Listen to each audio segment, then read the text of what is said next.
नमस्कार। रसोई के रहस्य इस नए एपिसोड में आप सबका फिर से स्वागत है। रसोई के रहस्य आओ मिलकर खोले हम सब्जी दाल मसाले इन सबको टटोले हम बात कर रहे हैं संक्रांति के बहुत ही खूबसूरत त्योहार की, जो अलग अलग प्रांतों में, अलग अलग राज्यों में अलग अलग तरीकों से सेलिब्रेट किया जाता है।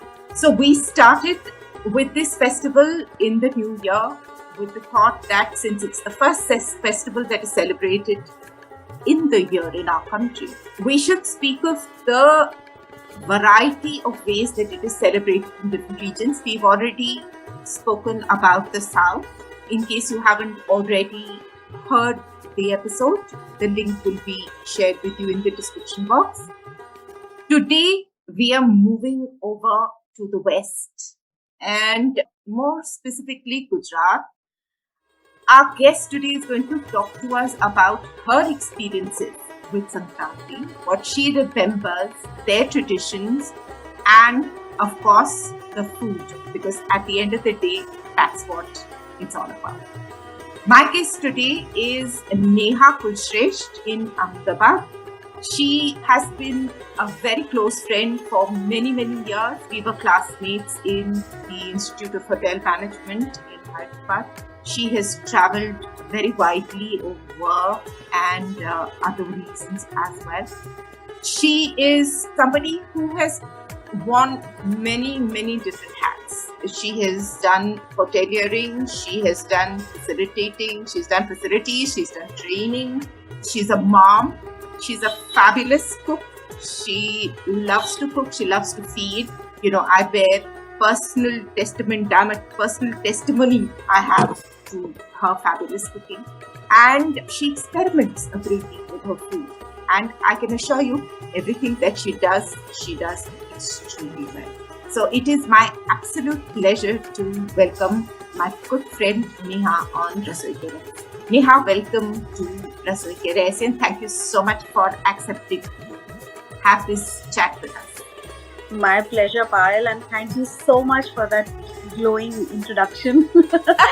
I'm so happy to be here, and very happy New Year to all your listeners. It's wonderful to be on the show, and I have been kind of part of a very small part of the journey of Rasoi Ke Rahasya, so it's wonderful to finally be here. Nice, wonderful. Of course, you've been there in many ways, in more ways than one. But it is wonderful to have you sitting from across here and having this conversation with me. So my memories of Gujrat and especially Sankranti, I have some very fond memories. Not that I've been to Gujrat, but I've been among families such as yours, and all the fabulous celebrations, the wonderful food, the flying of kites and beautiful colors and everything. So, of course, is my primary memory. But I'm sure you have been in it. You've grown up in the family. I remember your mother so fondly and how she did so many different things, and traditionally she followed everything. And unke haath ka jo bhi hota tha, it used to always leave behind fabulous memories. So please share with us, with our listeners, कि संक्रांत जब दिमाग में आता है तो आपकी क्या experiences रहे हैं? How would you classify Sankranti as a festival personally? So coming to Sankranti, fabulous memories of childhood. I think it was more about everyone coming together and having a good time. Enjoying being on the terrace with the warm sun, good company, lots of good food, and lot of screaming, shouting, and so much of excitement in the air. And of course, those days we didn't have so many high rises. So you could, as far as one could see, terraces were filled with people flying kites, and everybody was enjoying. And music, of course, tape recorders and music. Absolutely. Music, and it was just a time of merriment, and I think enjoying the winter, welcoming the spring. On a personal level, also, as we grew up and we came to know that it was a harvest festival, a lot of it made sense to us in terms of what we ate and what we did. So yeah, a lot of fond memories growing up. And I think almost a week before Sankrant, there was always a rush to go and buy kites and test out the manja. And there was this one time I remember, of course, I was not so much into the whole kite thing. My funda was go up on the terrace, have a good time, have good food, and watch. I was not too much into kite flying, but of course I enjoyed the whole thing. But the excitement, because I had an older brother at home, so it was like 1 week before Sankrant, and they used to go off and get the kites, and it would be like kites of all colors, and then sizes, and tying the kanni, I think they used to call it, tying the kanni. And also each of them had names, all the types, different types of kites. I don't remember it anymore, but I remember they all had very distinct names. Oh yes, I honestly cannot remember the names myself, but yeah, the ones that used to dip were called something else. The ones that used to, soar high were called something else. And even from the designs that were there on the kites, they had different names based on the kind of designs that were made on the kites.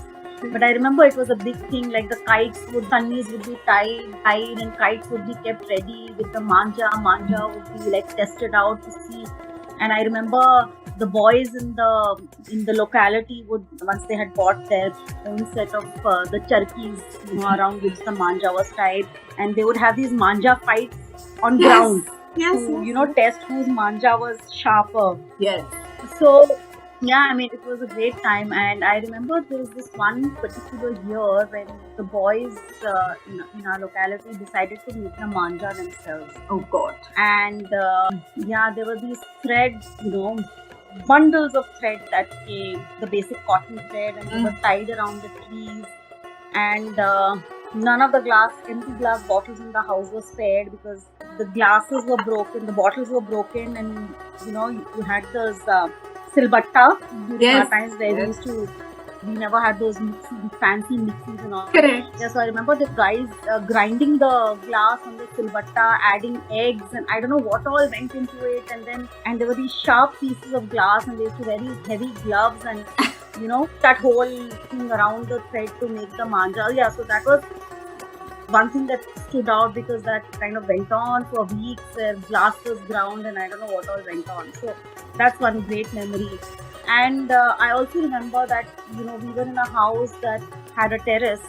So a lot of times we had friends over, and we had these mattresses all spread out on one side, where the kites were laid out with all the charkas, and it used to be a potluck time for us. So everyone who came always brought something. So there was chikki, there was laddus, there was actual food, there were sandwiches, there were snacks, there was sweetmeats, and it was like one big party from morning to evening. And the best part of, I think for me, was the kandils, the ones, the little kites that had the little candles in them. Yes. And after sunset, those were let out into the, that was a beautiful sight, and that's something that I still remember so vividly.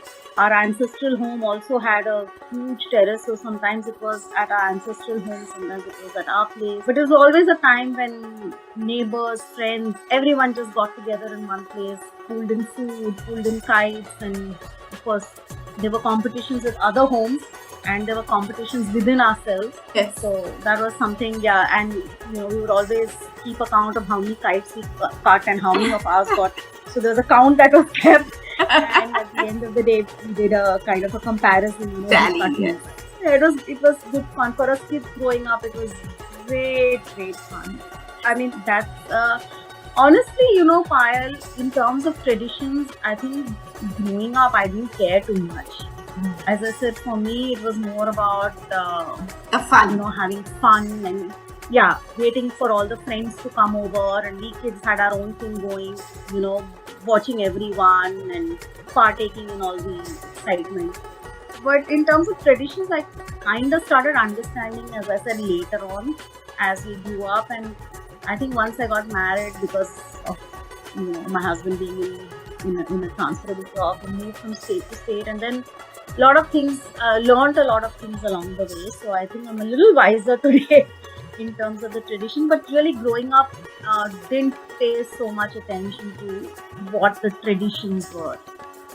Yeah, so that's where my memories of Sankrant are.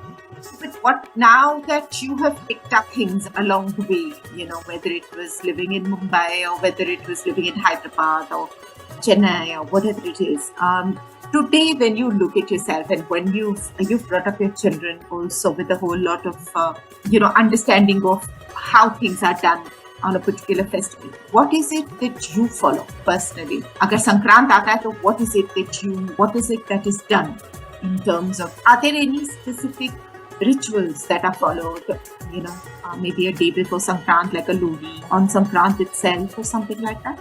Okay, so I come from a Gujarati family.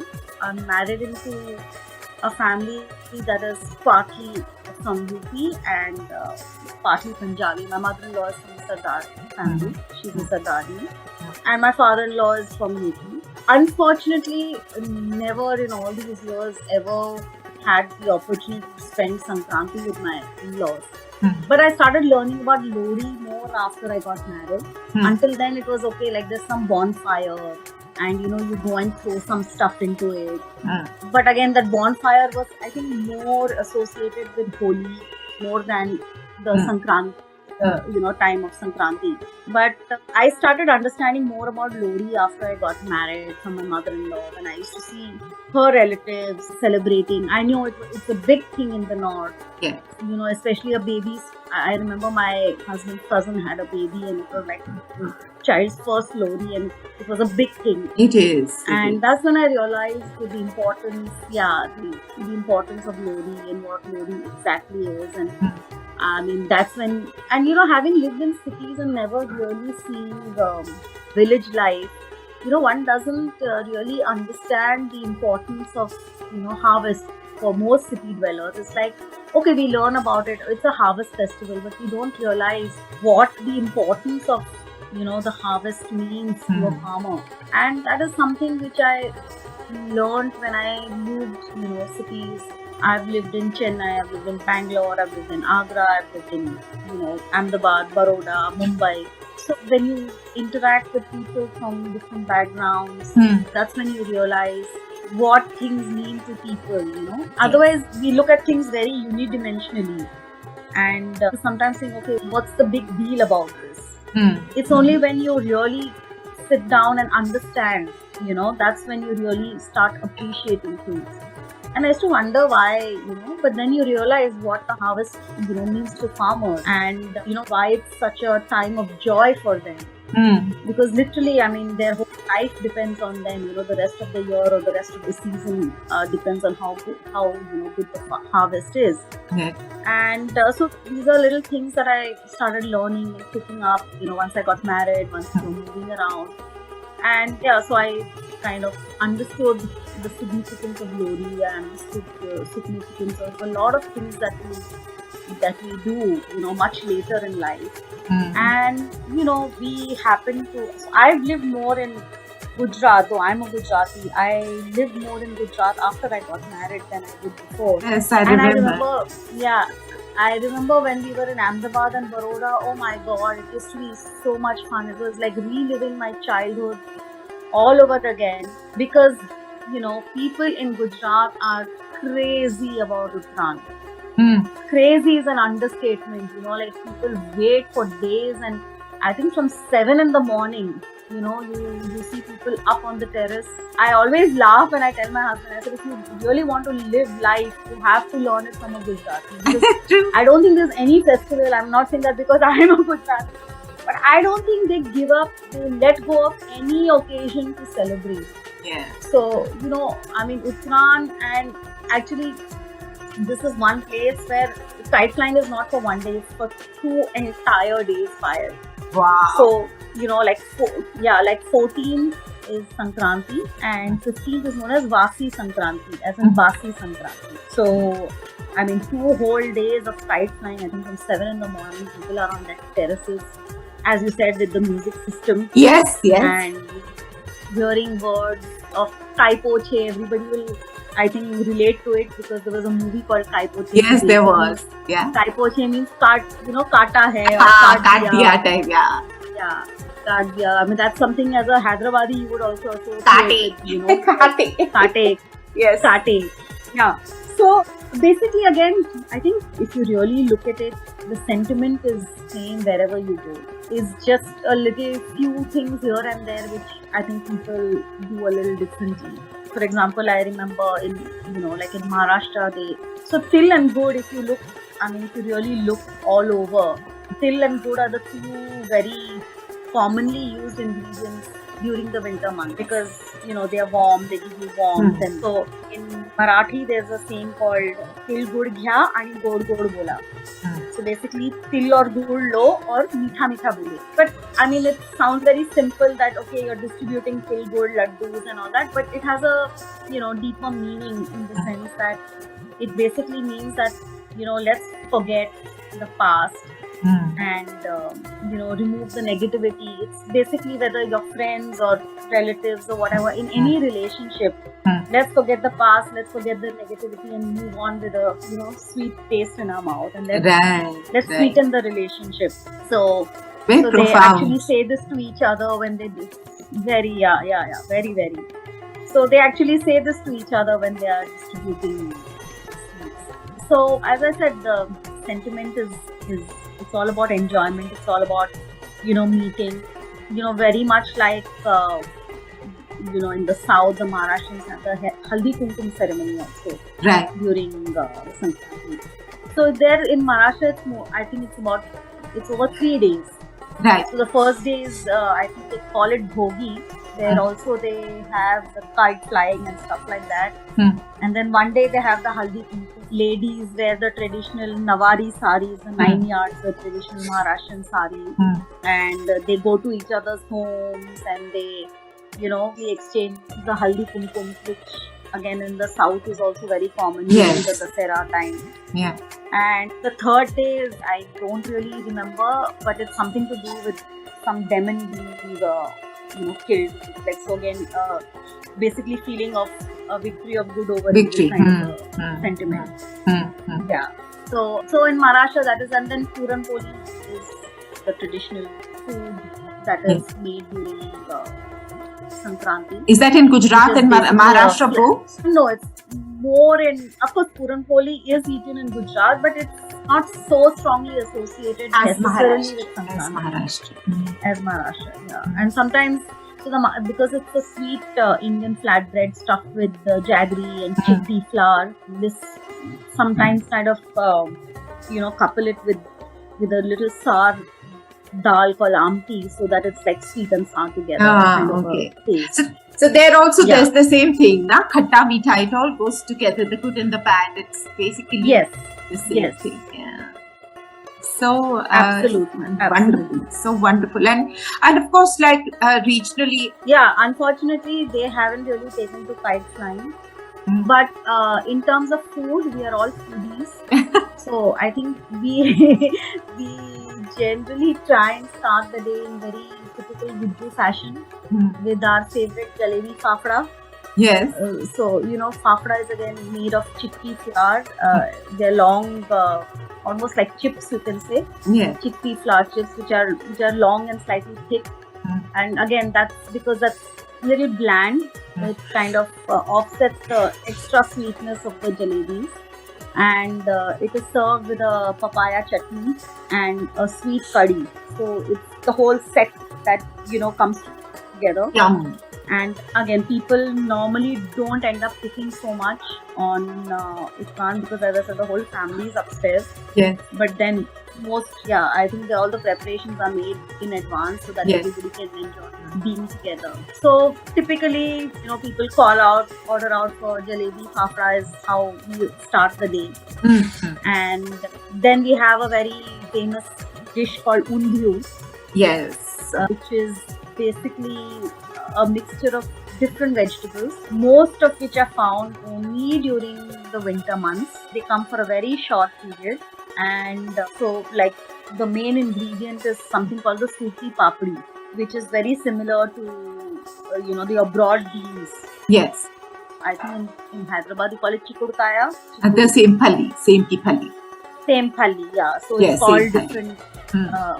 Yeah, so it's similar to that, but it's different in taste. It's different Textures in also texture. different. It's a texture. It's slightly thinner than it's slightly thinner than your regular same pali, and it comes only between maybe November to Jan and latest Feb Okay. beginning. Yeah, and in Gujrat it's easily available, and in Hyderabad, at least I remember growing up, it wasn't. So I remember I had an aunt in Mumbai, and anyone who came from Mumbai, always had to bring the Undhyu ka So saman it's for my even mom. it's even now. Anybody, I'm sure it's available in certain places now. But I see is also during the winter there is a special every Gujarati family who has somebody who's traveling in from Gujarat or Mumbai or whatever carries this, and there's definitely an Undhyu invitation. And in Undhyu lunch is an absolute must before the winter's out. Must, yes, absolutely.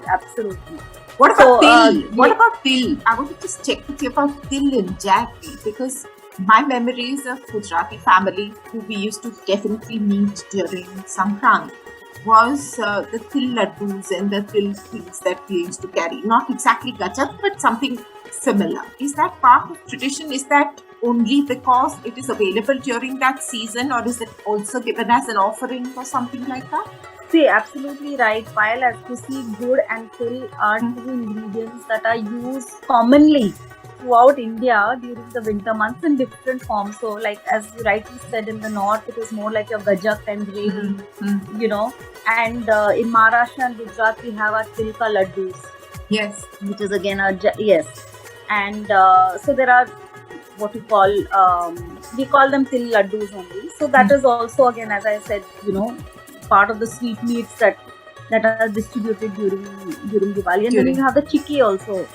You have the chikki also, which is very popular. Laddu is more in a round shape, and as the chikki is just flat. Yes, it's just that. Is more flat, which is so you have different kinds of chikki with cashew nut, with ground peanuts nuts, and mixed nuts, and also things. With mixed nuts, with mixed nuts, even with the puffed rice that you get. Yes. The murmura. Yes. So the laddus, they have the round ones. They call murundas. I remember my mom.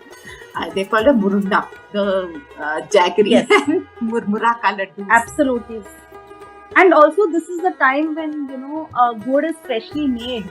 Everywhere. Yes, harvest so made. Gur is absolutely. So gur is available in plenty everywhere, and till being good for the for the warmth, used very commonly. Yes, it is. And gur, of course, being healthier than the refined sugar, and the fact that it is something that is kind of made during this time is easily available. I remember going to Shirali, a friend of ours has their ancestral home there, and for the first time I actually saw something called liquid gur. Oh yes. And it's made only, it's available only in the winter months. You will not find it in the markets after that. And I remember bringing back bottles of that because being a Gujju, we like to put gur in our dal, so I just found it so much more convenient to use that in the dal. But honestly, eating it just as it is, even with just a simple dosa or something, was like absolutely fabulous. And the flavor is very wonderful, and it's digestive also. Good after a meal. Absolutely. I remember reading somewhere that a lot of places in the thalis, like especially Rajasthan and even Punjab and things like that, they give you a little bit of the shakkar, the gur ka shakkar, or a piece of gur after you've eaten, because they say it's very digestive as well. So multi-purpose. Absolutely. So in fact, even my mother-in-law, she's 81 now. She also now every day asks, "I want little gur." So she enjoys the gur with her food. Yes, that's it. Because my granddad also had a sweet tooth, a big sweet tooth, and if he couldn't find anything else in the house, he'd just go pick up a small piece of gur and eat it. It just satiated that little talap for something. I can identify with that because my mom-in-law needs to have something sweet after every meal. So like you said, if there's nothing, it's like then the good, so, the wonders of it, Yeah. the wonders of that's the gratitude. I think there's so much gratitude that goes out through this season for all that has come to us. And तभी बोलते सूर्य देव की पूजा होती है और इंद्र की पूजा होती Absolutely. है and जानवरों की पूजा होती है, and everything they do this during the Yes. Sankranti season. There's so much abundance. I think it's basically invoking worthy Absolutely. abundance. While coming back To the Undhyu, I haven't That is also actually abundance. देखो तो पूरे vegetables इतने सारे एक साथ हैं. Absolutely. Yes. So you have the still papdi, yes. and then you have what we call, so there is a very typical small brinjal that we get. It's green in color, very small in size, and that is also we call them ravaya in Gujarati. Okay. So that's something that is added. That's also not very easily available throughout the year. Then we have something called, which is from the yam family, but the yam is normally off-white yellowish in color. Yes, this is yes. actually a nice rich. This is a bright kind of purple color yam. We call it. It's called ratalu, Okay. or it's called jimikan. And that's again something that goes into the Undhyu. In fact, that vegetable, can be made as a vegetable by itself. Right. Their bhajiyas are very good. The jimikan bhajiyas are a delicacy. Oh yes, I remember them. Yum, they're very tasty. And people just kind of have it, fried and with a little bit of the masala also. Yes. Just as it is. Like the tawa fry, That's and that something- you're not deep fried, it's tawa fry. No, just tawa fried. Yeah. just till it's cooked. And then we have the sweet potatoes, again a very winter Yes. vegetable. Mhm. And we also, some people use raw banana. Nobody in my home is fond of raw banana, so I kind of omit that. And then you have your, of course, the poor man's potato. Mhm. What would any dish be without the potatoes? Yes, That absolutely. is, yes. Absolutely. So that is, and what I like to do is I like to kind of stuff the potatoes and the brinjals and I add it to the Undhyu. How do you stuff it? And Stuff we it also- with what? With the masala. So Okay. there's a whole thing to the masala Right. as well. Okay. And and we also put what is known as muthia, which is the little balls of. So muthia can be made of kind of any kind of vegetable. I normally use the methi muthia and the Undhyu because again it's a season flavor. for greens, Mm. and so you get really fresh good methi. So I make the methi muthia. So basically, the whole thing, just the preparation takes half a day. Because the papdi takes a lot of time to kind of clean it up and prep it up, and then making the masala. So the masala basically has shredded coconut. There's a lot of green coriander that goes into it. We also get something called what we call the leenu lasan or the hara lasan, Right. which is yes. it looks a little bit like the spring onion, Right. Yes. but much smaller, and the leaves are much thinner than that. But just to give you an idea of what it looks like. And it's milder. It's not as sharp in taste as the normal garlic is. So we use a lot of that. We use a lot of fresh ginger, and the regular, your salt and haldi and all of that goes into it. So we make a whole load of masala, and it is mixed with all the vegetables and it is cooked. So there are different types of Undhyu also that come. One of the very famous one is what we call the matlanu Undhyu. So all these veggies are put in a nice earthen pot. The earthen pot is sealed. The coal is put on that, and it is put into the mud. Upside And down? it is allowed to, it is slowly allowed to cook in that pot, Beautiful. and that has a different flavor of its own. Oh yes. Of course, we don't end up doing it in the cities. We use our modern cookware, but that flavor is completely different. And then eaten with the bajra rotis or the juwar, the rotis with some garlic chutney and some good. Oh, it's fabulous. So you're going to you've given us an idea of the wonderful Undhyu, which is my absolute favorite. I can eat undhyu any point in time. I love it so much. And you're going to give us the entire recipe, which we're going to share with the listeners in the description description of the episode.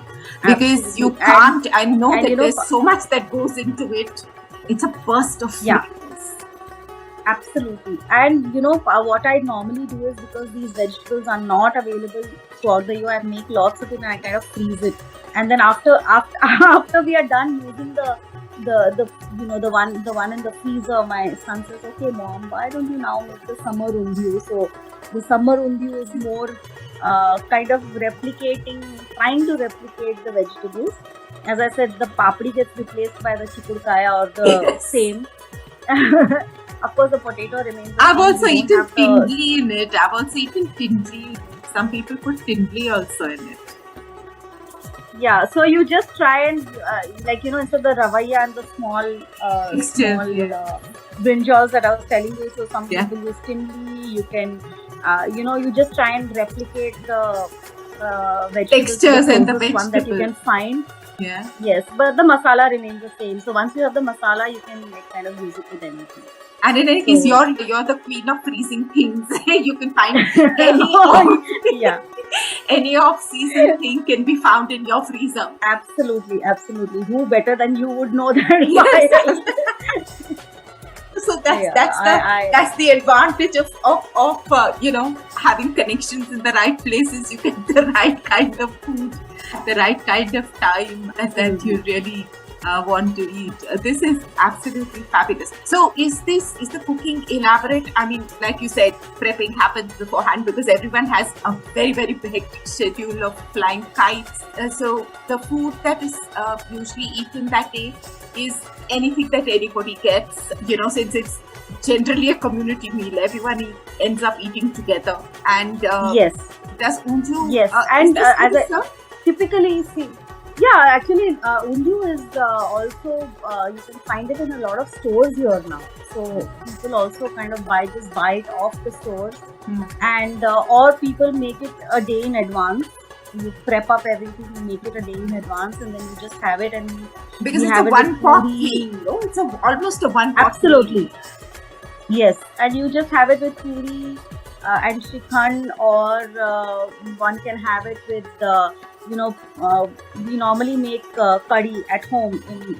Personally, we make it with curry and what we call modi dal. So modi dal is nothing but your arhar dal, just cooked to perfection with a little salt and haldi. That's it. And and because the Gujrat dal is slightly thinner than what you see the normal curry, the Punjabi curry or something. Gujrat curry is a little thinner than that. The texture. So when you have it with the rice, the kind of moli dal kind of blends the consistency of the curry. So that's something that we do is have undhyu with the curry and moli dal. Or and it's a balancing of textures. So people just do like puri, shrikhand and undhyu, which itself is a great meal. Other thing that we use a lot during the winter months here, Payal, is we get the amba hardar. So we get the fresh haldi, and we get a fresh variety of ginger which we call amba hardar. Yes, it has a slight mango taste. Right, I know. Yes, raw mango. Yes. Yeah, which is why it's called amba hardar. So we kind of pickle it with a little bit of lemon juice, salt, and a little bit of haldi, and it's something that's put on the table throughout the winter. So that's also great it's very healthy, good for the gut, and of course haldi is anyways very healthy. Yes, absolutely. So healthy. So that's it. I mean, really, and because by Sankranti the weather has not yet fully turned, in the sense the sun has moved hemispheres and the days start getting longer, but winter is still far from gone. Yes, at that point. So I think absolutely. There's still a nip in the air. There's still a chill in the wind. And although the sun starts to get a little stronger, you can, it's still slightly windy, and as I said, there's a nip in the air. So it's kind of, that's why a lot of times people eat a lot of khichdi also during this time, because one, that is something that's harvested a lot in this season, and it's kind of balances your system, between the hot and cold. So that's again something that is very popularly eaten. The other thing that is very typical of Gujarat during the winter months is what we call the Pongal. Okay. So you have jowar, right? So it's basically jowar that is still very young. Right. And that's so it's like green, it's raw, it's absolutely young, and it's very juicy. But again, that's very short-lived, because once it starts ripening and it's like gets into the harvest season, right? Yes, one doesn't get that. So it comes for a very, very short, maybe just like for a month, but it's absolutely super tasty, and it is normally eaten with some chopped onions, a little squeeze of lemon, some salt, pepper, and a variety. You know how much Gujus love their save. So you get a variety of save, some garlic save. But is this I don't know, so many. Is the dana of the jowar? Is it a kacha dana? Yes. Like your take a dana, like yes, absolutely. Yeah, these are very small. Small. If you think of peas, which are like maybe 1/10 in size. Yes, sabudana ka size. And these are very absolutely, as I said, very soft, very raw, very tender, very young. So it's a fabulous. We call it pongal. It's very lightly roasted. You can eat it as it is also, but it tastes very nicely. It's slightly lightly roasted, as I said, with some chopped onions, some squeeze of lemon, and like different varieties of save. Yeah, it's a quick snack, and it's something that again you get it only for that 1 month during winter. So it's kind of a delicacy, and a lot of now stores also eat it here.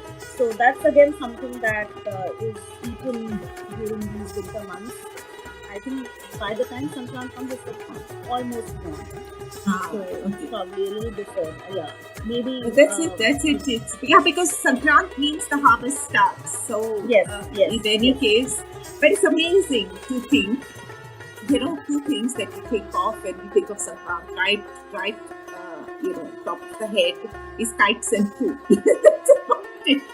Yes, absolutely. And getting together, I think, as I said, it's a time for merriment. It's a time for people to come together. I mean, you mentioned that somebody said that it's not religious. It's definitely not religious. It's something that it's a time of people come. I think, and also enjoying the weather, because most parts of India are so hot. We just get these 2-3 months of really good weather. Yes. And it moved in from Mumbai just last year, a year ago, and we are finally actually, like even the children say that we're finally actually experiencing what winter is. So it's been great, enjoying the winter and the food that is winter, because in the summer half the time you don't want to eat. So winter gives you an opportunity. Absolutely. So any festival falling in the winter means it's just a food bonanza. That's about it. Absolutely. You hit the nail on the head. Nice. So, yeah, I mean, we're finally, we're really, in fact, just this afternoon, we said, okay, before it starts getting hot, let's have a little family picnic on the terrace. So we, just typical again winter food, parathas and a lot of dahi, and and that's what we did. We just went up to the terrace and we sat and we said, wow, and it's so good to finally have a sense of winter and feel the warm sun and enjoy this cold breeze. So it was really nice because there's a nice cold breeze blowing, and the sun was. But you can now see that the sun is beginning to become a little. It's coming closer, stronger. Just about another barely 4-5 days left, and then the change is going to start happening in any case. But this is it's really been wonderful. I mean, this whole discussion. I think I'm just going to really enjoy gathering all this information about Sankranti, and the difference is why so much similarity, there is so much difference in everything as well. So Absolutely. It's really, really been wonderful. Thanks so much, Neha, for spending this time and sharing all these wonderful. I think having me over. At the end of these episodes, I'm quite certain people are going to be wanting to eat lots of food from everywhere. That's the basic idea in any case. So thanks for being here, and I'm sure we're going to be getting a whole lot of more recipes from you. At least I know that I'm going to be reaching out for different recipes from you to share for our listeners. Anytime for you, Kyle. Thanks so much. आज का ये संक्रांत का episode यहाँ तक थी।